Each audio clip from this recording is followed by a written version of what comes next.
The idea of the trigger is just to see.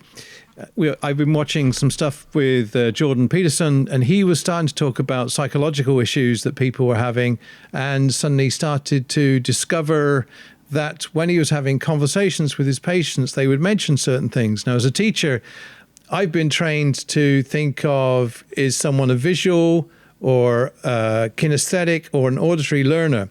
So when they say to me, look, George, I really can't hear what you're saying, then it's an auditory person. That's their trigger.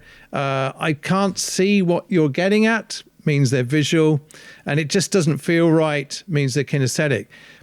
Well, Karl Jung had been talking about the fact with his patients that there was one guy that suddenly couldn't walk, and he just said he couldn't go on. And however it was mentally he was feeling had suddenly it had triggered this paralysis in his legs.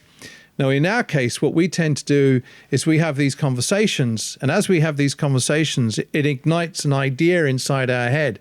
It triggers a train of thought, and that allows us to jump in and to start talking about a process that we've experienced. Now, I look, immediately, you've read up on something, you're talking the signs of Karl Jung,